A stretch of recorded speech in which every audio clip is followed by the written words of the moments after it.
खोर्धा जिला टांगी थाना पुलिस को मिली बड़ सफलता। 16 नंबर जातीय राजपथ कुहुड़ी छक निकट में अतर्कित चढ़ाऊ कर एक गंजेई भर्ती गाड़ी एवं ताकू एस्कॉर्ट दौथुबा अन्य एक दामी कार को जबत करिछि टांगी थाना पुलिस। प्राथमिक तदंतरू जनापड़ी जे कंधमालू भुवनेश्वर अभिमुखे ଏହି गंजेई चालाण କରାଯାଉଥିଲା, ଯାହାର ଆନୁମାନିକ मूल्य 3 लाख टंका ହେବ। पुलिस समग्र राकेटर लिंक खोजा सह घटना अन्य कहार संपृक्ति रही कि नहीं से नहीं तदंत जारी रखी। तेरे गिरफ अभियुक्त माने कंधमाल जिला बालीगुड़ा थाना अंचल बोली पुलिस सूचना दी।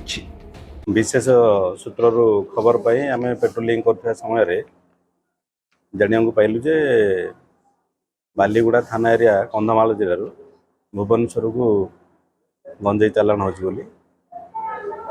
गोटे एस्कॉर्ट गाड़ी आ गोटे माल गाड़ी आसुची बोली खबर पाई तेणु आम सन्ध्यारे चेक कला समय गोटे एस्कॉर्ट गाड़ी आसला और ता पछरे जो गाड़ी आसला से 2 गोटी बस्तार गंजे पाइलु। एक्जिक्यूटिव मजिस्ट्रेट उपस्थित से गंजे की ओजन करागला जहाँकि 32 केजी 5 ग्राम गंजे एवं 2 गोटी गाड़ी 6 गोटी मोबाइल फोन से जबत कर 6 जन व्यक्ति गिरफ होती से घर सब कंधमाल जिला बालीगुड़ा थाना अधीन आमर टांगी थाना गोटे केस रजिस्ट्रेशन होती।